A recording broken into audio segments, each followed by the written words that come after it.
साथियों नमस्ते। आपका भाई गजेंद्र सिंह राठौड़, राठौड़ एजुकेशन से। इस वक्त की सबसे बड़ी अपडेट, पहले तो आपको वीडियो पूरा देखना है। ड्यूरेशन कम आता है या आप लाइक नहीं करते हो तो लाइक करके जाना है और सब्सक्राइब करवाना है। जब तक सुनवाई हो 1000 सब्सक्राइब जरूरी है ताकि मैं वहाँ से लाइव आ सकूँ।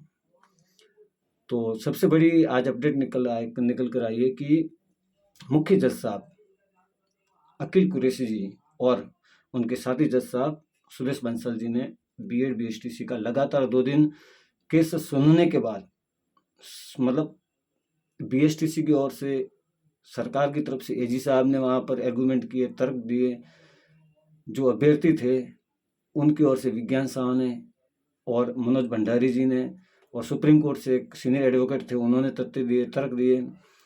और बीएड बीएसटीसी वालों की ओर से रघुनंदन जी, आर एन माथुर साहब और भी अन्य जो भी एडवोकेट थे, उन्होंने तथ्य दिए। तो उसमें सबसे बड़ी बात निकल कर ये आई कि उन लोगों की जीत हो गई है। कोर्ट ने माना है कि लेवल 1 के लिए मात्र न मात्र बीएसटीसी वाले ही मतलब योग्य है। बीएड वाले के पास में यही तर्क दिया है कि बीएड वालों के पास में बहुत सारे ऑप्शंस होते हैं कि वो सेकंड लेवल में जा सकते हैं, फर्स्ट ग्रेड में जा सकते हैं, सेकंड ग्रेड में जा सकते हैं, लेकिन बीएसटीसी वाले उसके लिए अलो नहीं होते हैं। तो सभी बीएसटीसी वालों को मेरी तरफ से बहुत सारी बधाई। बाकी मैं खुद बीएड धारी हूँ, लेकिन मैं आज के फैसले से बहुत खुश हूँ, क्योंकि कुछ अपवाद ऐसे भी थे जो बार बार घोषणा करते थे कि हम ये साबित कर देंगे, हम वो साबित कर देंगे, हम जीतेंगे, हम दम दिखाएंगे। तो उनका दम आज सब निकल गया, मतलब उनकी पूरी तरह से चोपड़ा साफ हो गया और हार हो गई। तो सभी को, बीएसटीसी वालों को एक बार फिर शुभकामनाएं। एक बात थी रीट 2021 की, अभी तक विज्ञप्ति जारी क्यों नहीं हुई? तो उसमें अभी मामला फंसा हुआ है कोर्ट में इस बात को लेकर कि बोनस और पेपर लीक। बोनस में 2 सवाल ऐसे हैं, उसके लिए कोर्ट द्वारा एक बार और नोटिस मतलब नोटिस को भेजा गया है। अब की बार विशेष कमेटी कोर्ट बनाएगी, वो डिसाइड करेंगे कि उन प्रश्न के बोनस पर क्या करना है। और पेपर लीक के लिए उसकी भी सुनवाई बहुत जल्दी है, उसके बाद आपकी विज्ञप्ति जारी होगी। फिर आते हैं अपने मुद्दे पर, रीट 2018।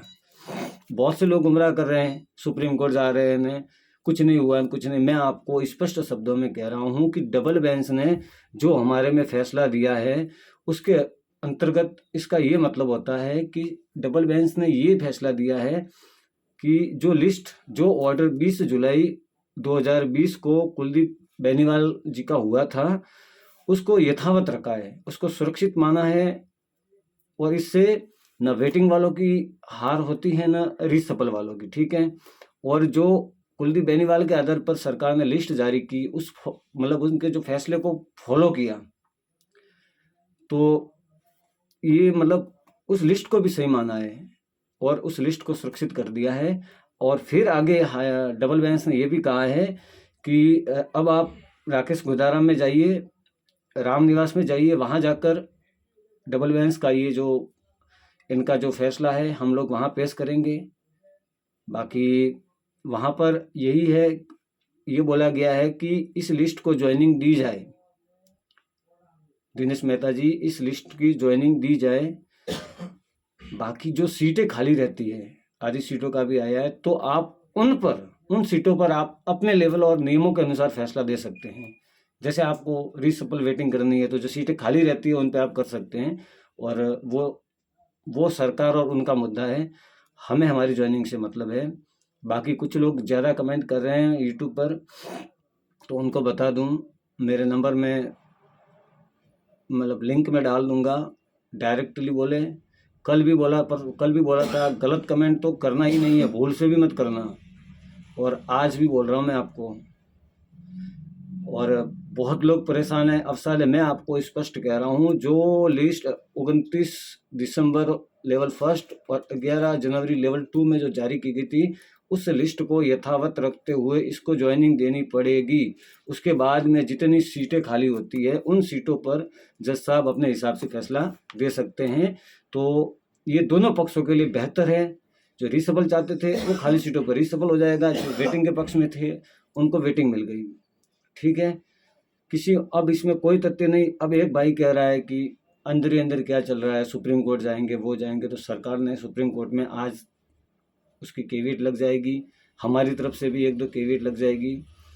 और सुप्रीम कोर्ट में मामला जाने लायक, पहली बात तो ये कि जाने लायक है ही नहीं, क्योंकि डबल बेंच से मामला सिंगल बेंच में ट्रांसफ़र किया है। तो सुप्रीम कोर्ट में कैसे जाएंगे, वो मेरे समझ से बाहर है।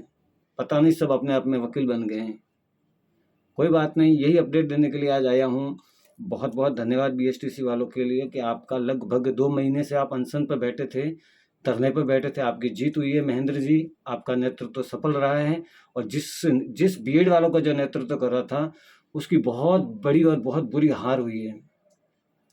तो मेरा वीडियो हर जगह शेयर करें। रीट 2021 हो, बीएसटीसी हो और अन्य भर्तियाँ हो, हर भर्ती पर कोर्ट में क्या क्या तथ्य दिए गए, आपको ये वीडियो के माध्यम से अपडेट दे दी जाएगी। और हमारा प्रयास है कि हम रीट 2018 की सुनवाई बहुत जल्द, जितनी जल्द है, 1 सप्ताह के अंदर अंदर करवाने का पूरी तरह से प्रयास है और हम उसमें कामयाब भी होंगे। ठीक है, बस आज के लिए इतना ही था। अगर कोई किसी भाई को फिर भी अगर कुछ समझ में नहीं आता है तो कमेंट बॉक्स में लिखें कि अब भी क्या नहीं समझ में आ रहा है। जब हम बैठे हैं आपके लिए, तो आपको नेचुरल सी बात है कि आपको कोई अब भी नहीं समझ नहीं आ रहा है, तो हद हो गई। ठीक है, इसी के साथ मिलते हैं एक और वीडियो के साथ में बाद में। सभी का धन्यवाद।